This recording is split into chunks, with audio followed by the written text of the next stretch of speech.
Hola, muy buenas tardes a todos, espero se encuentren muy bien. Mi nombre es Luis Gerardo Gutiérrez Morales, actualmente estudio la carrera de Relaciones Internacionales en la Universidad Autónoma de México, en el cual estoy cursando el cuarto semestre.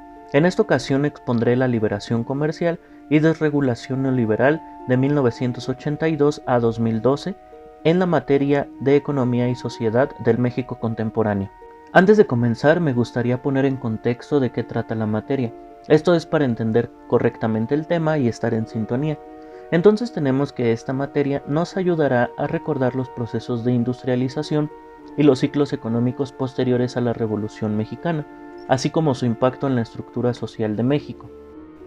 También es importante decir que México tiene una extensa historia económica desde tiempos de independencia y por supuesto desde mucho antes. Lo cierto es que a partir de 1880 se empieza a datar precisamente todos los acontecimientos económicos, entendiendo la distinción que encontramos dentro de la historia económica, ya que tiene una relación con el estudio de la historia en general, tomando en cuenta todas las variables de n de cada situación. Es por ello que desde un principio de la carrera de Relaciones Internacionales se comienza a familiarizar con muchas más ramas de estudio, para tener un panorama sumamente amplio, surgiendo ciertos acontecimientos de los cuales son importantes mencionar, tales son como el Porfiriato y la Gran Depresión de 1929, el cardenismo y el inicio del Estado desarrollista, el desarrollismo y la pérdida del equilibrio económico, la década perdida y las reformas estructurales, crisis, recuperación y crecimiento lento. Estos últimos dos, la década perdida, las reformas estructurales, crisis, recuperación y crecimiento lento, son los que representan perfectamente el tema a exponer, ya que empieza con la crisis de 1982 y llega hasta la recuperación y crecimiento lento del 2012. Entendiendo lo previo, voy a abordar 3 puntos para darle un sentido lógico y ordenado a la estructura del tema, por lo que en el primer punto se hablará de las principales características socioeconómicas del modelo. Sin lugar a dudas, las crisis han abundado en México y a su vez también estas se padecen desde un escenario internacional. Por ende, en este primer punto quiero comenzar con las principales características. Las crisis suscitadas en 1982, llamada la crisis internacional de la deuda, y la crisis de 1994, esta a falta de reservas internacionales, por lo que causó la devaluación total del peso ante el dólar. La primera crisis, la de 1982, si bien es cierto fue alarmante porque cambió la estrategia de desarrollo para dar más importancia a la redistribución del ingreso en el contexto de una fallida reforma fiscal, lo que llevó a políticas económicas de ajuste, apertura económica, perfil demográfico, desempleo, economía informal y privatización, que tienen que ver severamente al impacto de los ámbitos tanto sociales como económicos y que a continuación detallaré. Número 1. La rapidez y la magnitud con la que se logró el ajuste del desequilibrio externo también se vivió en América Latina, así como en México, resaltando imprescindibles fragilidades a largo plazo, donde los ingresos del petróleo y el ajuste de la balanza comercial no petrolera registraron un déficit de 5.000 a 6.000 millones de dólares. Agregando a ello, también ajustes fiscales causando una mayor tasa inflacionaria. Tenemos que estas políticas fiscales mediante balanza de pagos trajo consigo un nuevo problema de divisas con la devaluación del peso, ya que perdió su valor del 20% ante el dólar. También es importante decir que con ello se dio un derrumbe del mercado petrolero. Número 2. La apertura comercial y la reconversión industrial. Es importante mencionar que ante los acontecimientos de esa época se dio el Pacto de Solidaridad Económica, logrando una significativa estabilización, apoyando las medidas de austeridad, tanto fiscal como monetaria, acelerando la apertura comercial. En este pacto podemos decir que pudo retener por poco tiempo la inflación, ya que dicho pacto constituyó un programa exitoso de estabilización de los precios que no requirió un ajuste fiscal. Número 3. Perfil demográfico, desempleo y economía informal. Estos se consideran que están unidos, ya que al haber una desproporción poblacional, las condiciones de pobreza aumentaron, y como consecuencia, al no ser un país con una alta educación, el desempleo abundó entre 1983 y 1988. El ingreso salarial total se redujo en promedio un 8.1% por año, obligando en cierta parte a las personas en tener que realizar trabajos fuera de los ámbitos manufactureros o industriales, entre otros, aumentando la desigualdad económica, algo que se había buscado erradicar desde años atrás. Número 4. Privatización. De igual manera como en las anteriores, esta fue causada por la crisis hablada, comenzando con la venta de las empresas públicas, en donde el propósito de estas reformas era tener una mayor selectividad en la participación del Estado en la economía. Consistió principalmente en reducir el tamaño del sector público para obtener ingresos fiscales extraordinarios, sin considerar con detenimiento el impacto que tendría esa desincorporación de empresas públicas. Ya que he hablado de los puntos anteriores de la crisis de 1982, ahora hablaremos de la crisis de 1994. Esta es aún más compleja debido a los acontecimientos que fueron afectando cada vez y principalmente a la política, la economía y la sociedad de México, convirtiéndose prácticamente en un bucle que se vive y con consecuencias aún mayores. A continuación explicaré 3 importantes puntos que influyeron para la liberación comercial y desregulación neoliberal, los cuales son: número 1. La crisis de 1994 a 1995. Es aquí donde se dio la devaluación de la moneda mexicana, debido a que perdió su valor frente al dólar hasta un 100%, tras terminar el sexenio de Carlos Salinas de Gortari y entrar en vigor la presidencia de Ernesto Zedillo, provocando aumento de los impuestos y reducciones del gasto público, elevando las tasas de intereses a un pico de 7.5%, trayendo una innumerable serie de sucesos, los cuales la mayoría fueron negativos, siendo esta la causante del fin del presidencialismo y causando secuelas de la devaluación del peso, entre otros acontecimientos, teniendo serios conflictos en el sector privado y el gobierno, ya que bastantes accionistas perdieron grandes cantidades de capital. Número 2. Pobreza extrema y desigualdad social. Principalmente esto es debido a los continuos quiebres de la política social, tal y como sucedió desde 1982. La realidad demuestra que no solo basta con proponer, sino que esto se lleve a cabo. Durante las últimas décadas, el gobierno mexicano aumentó significativamente su gasto social y transformó sus sistemas de seguridad y protección social.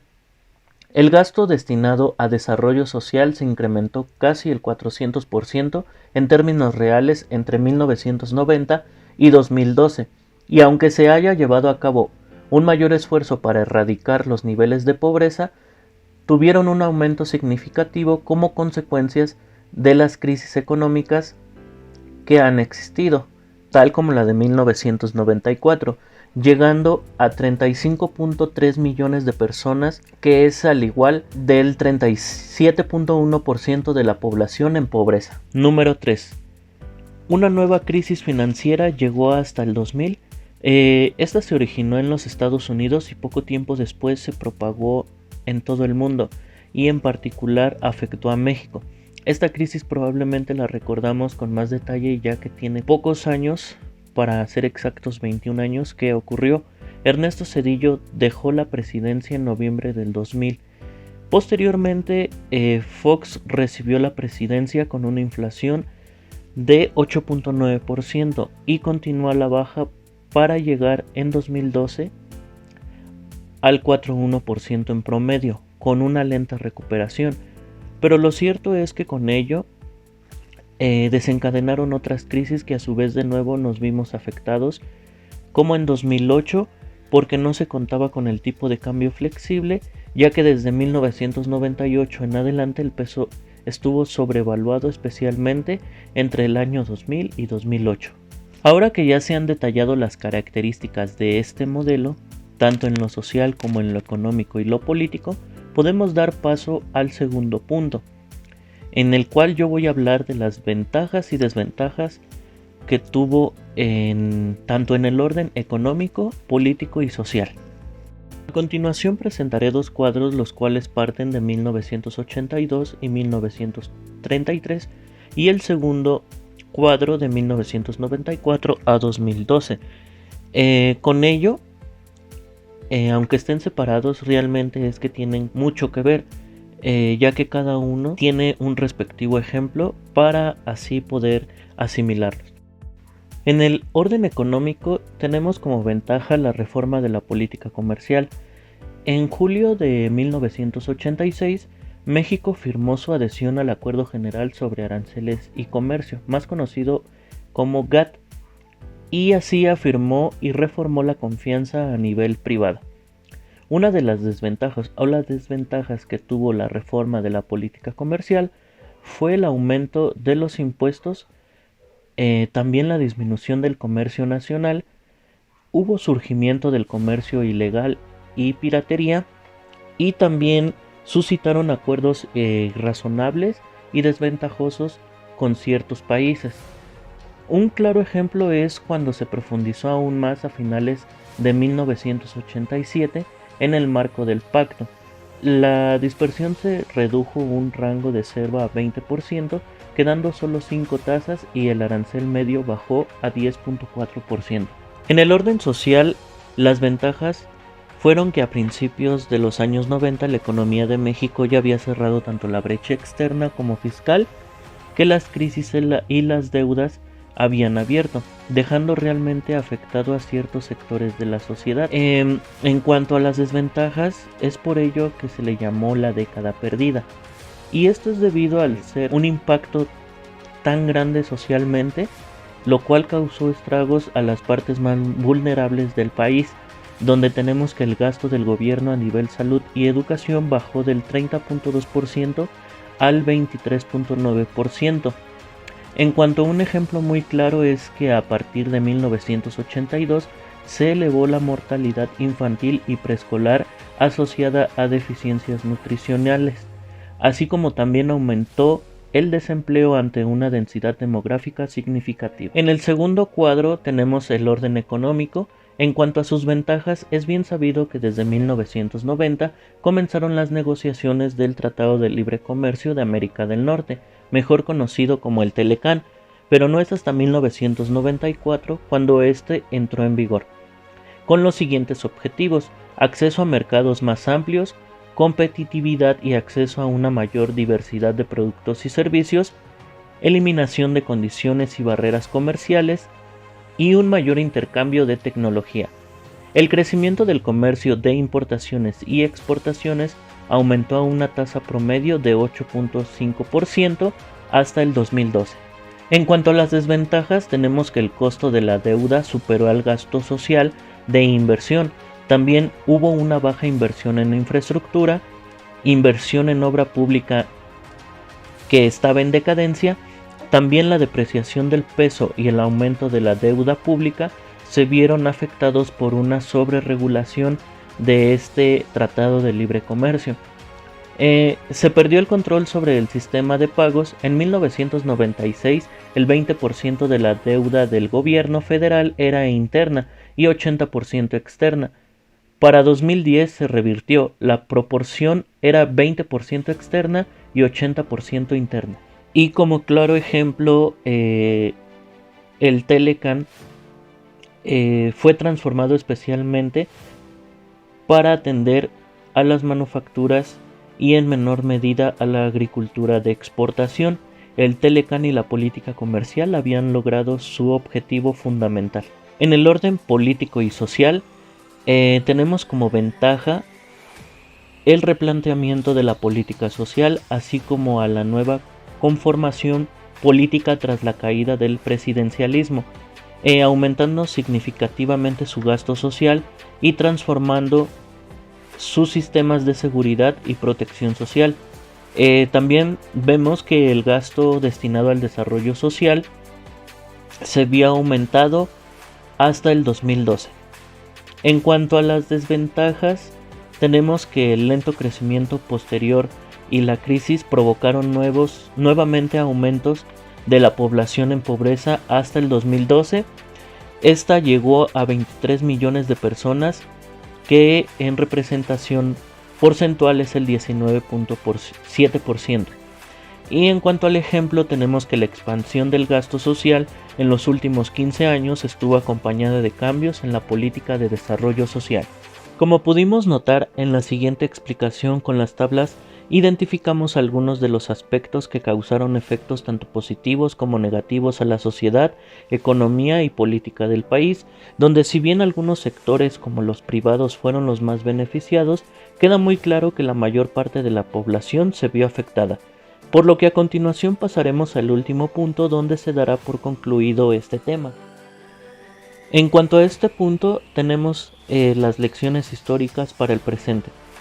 Si nos vamos a tiempos remotos, tenemos presente que la América prehispánica en un tiempo estuvo en control de las tribus nómadas como los aztecas. Lo cierto es que hablamos de tiempo muy atrás.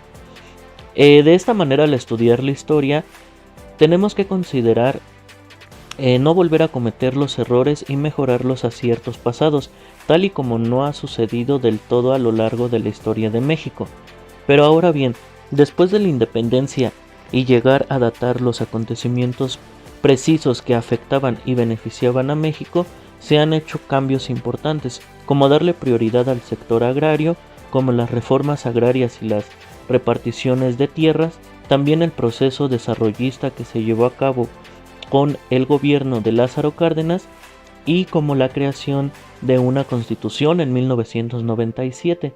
Todas esas cosas mencionadas podemos decir que hoy en día nos hacen en cierta parte una nación mejor o tal vez más civilizada.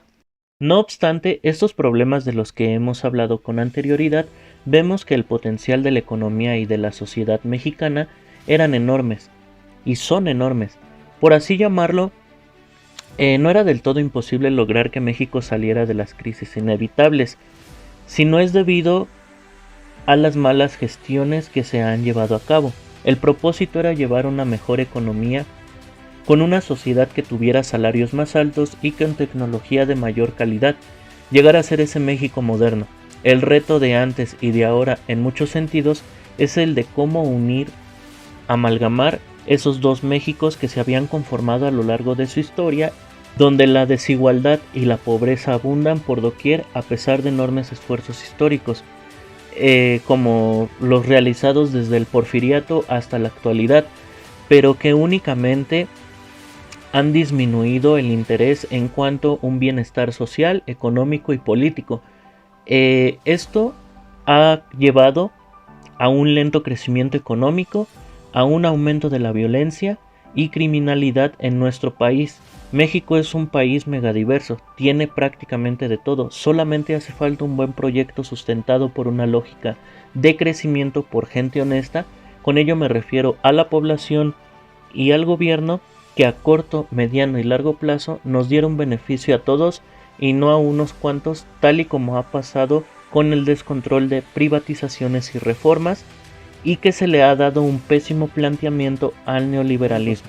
Esto principalmente por políticos en cuanto a sus proyectos de crecimiento económico, pero que la realidad no han dado resultados, pero que aún así se llevan a cabo, dejando a México en una deuda externa, a una mayor inflación e inestabilidad social.